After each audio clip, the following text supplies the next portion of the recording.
Hey there, folks. It is October, and that means Inktober.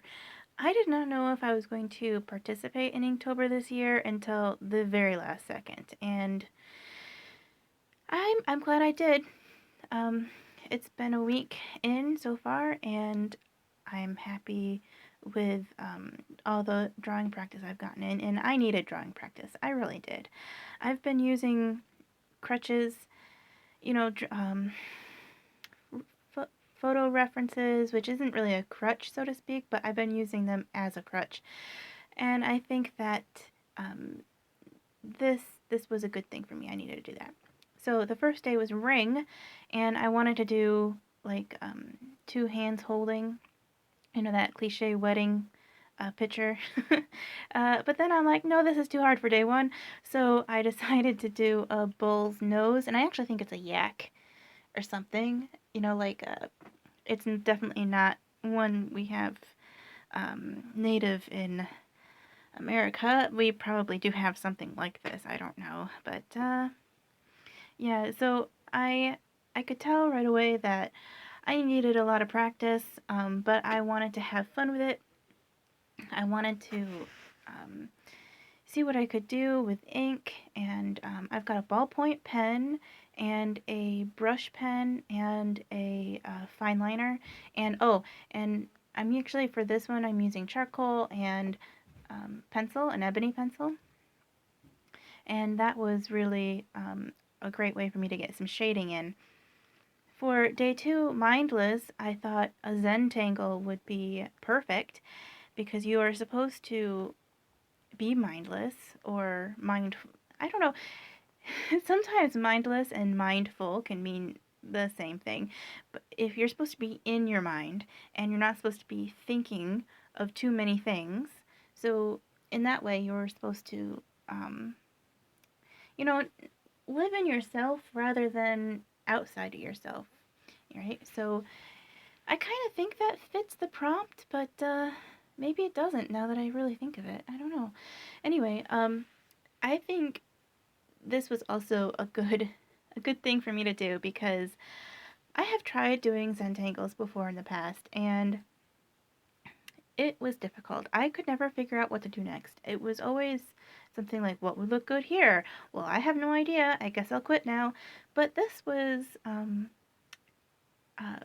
it was not like that. There were some parts you'll see here in a bit where I started doodling, and then I was like, well, I don't really know what to do here, so I just went on to a different spot, and then when I came back, I knew what to do. So, um, did I have that problem just a tiny, tiny bit for the most part? No, it went very smoothly. And what I thought really what is different between now and previous times that I tried to do the Zentangle is that I do a lot more quilting now.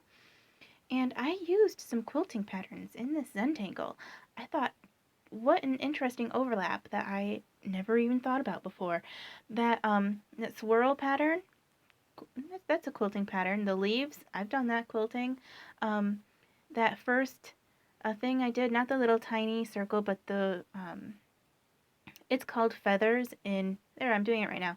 It's called feathers in quilting, but it doesn't really look like an actual real feather that you would draw. Maybe like a folk drawing, like a Nordic or something like that. They would draw feathers that way. But so that's a quilting pattern. I thought that was pretty cool, and I thought while I was doing this, wouldn't it be so cool to do this as quilting on like some plain fabric with a colored thread? I thought that would be fun. That's a quilting pattern too. Those circles, they're called pebbles in quilting. So for this, I used the fine liner, a couple different sizes, that ebony pencil, and a white gel pen to really make some areas pop. You can't really tell here on the video, but in person they really shine, and I'm quite happy with this one. Quite happy. So I'm going to finish up here, and then day 3.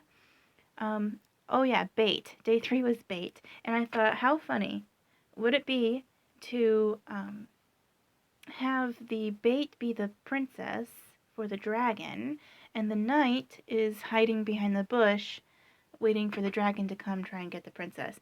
And So I did use reference photos for this one. Obviously, I used it for the bull too, but this one I used several different reference photos, and I think that that is a better way to use reference photos. Like I used one for the knight, I used one for the horse, I used one for the dragon, and everything else I did for my imagination.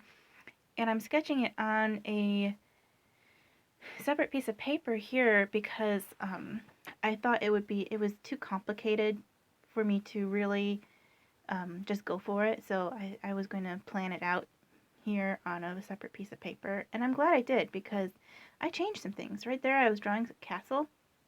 I didn't end up putting the castle in, and I knew that I didn't want the castle in. I wanted some extra trees instead. So here I am sketching it out in the book.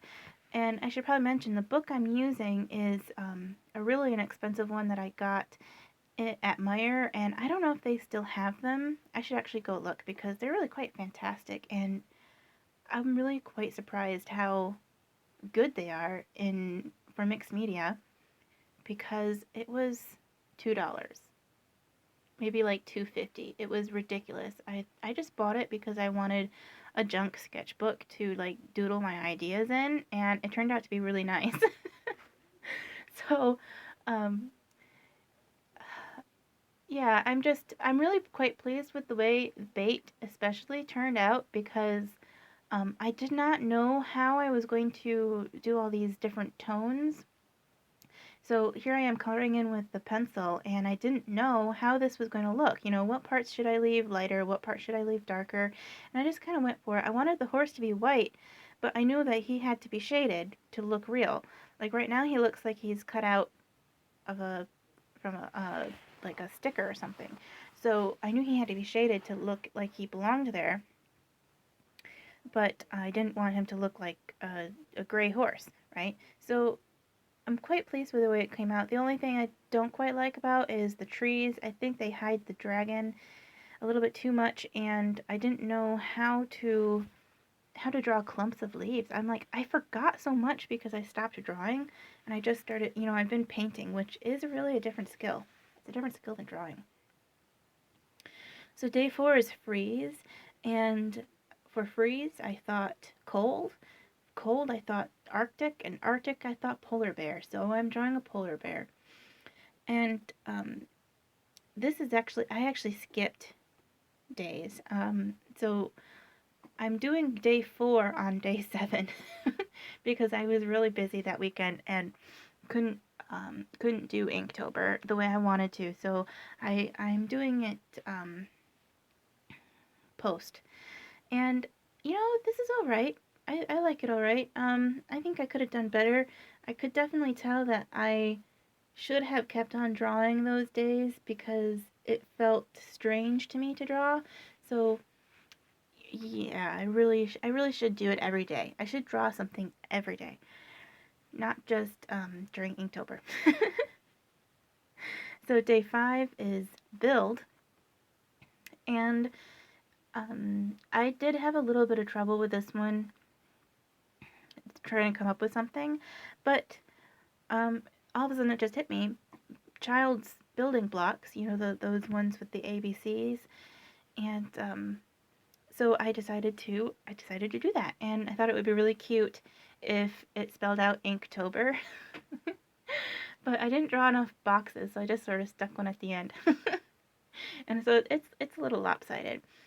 Also, it's been a while since I did any kind of perspective work, and I think I did all right, but maybe not. Maybe some things are a little off. In a little bit here, I'm going to pull out the ruler. See, there it is. And um, I was so afraid about things not being straight that and by the time that it came to draw the outlines, I realized that they didn't have to be straight because I had these when I was a kid, and they had definitely taken some hard knocks, and they were no longer pristine, and the edges were no longer um, no longer they you know, they had chips and dents and things, and it you know, they're made out of soft wood, so they would take some hard knocks, and it was really fun drawing the letters. I like doing lettering. in general, and it was really fun to do some upside down, some foreshortened. It was pretty cool to do that. So this one was probably the easiest one, even though the perspective was a little bit tricky. And I love the way it turned out. It was so good. So I used my ballpoint pen and an ebony pencil and my fine liner for this one. The ballpoint pen is just your average ballpoint pen. It's a little bit, I think it's a zebra, and it's kind of hefty, and I really like it. So that's it for my week 1 of Inktober. Thank you for sticking through this.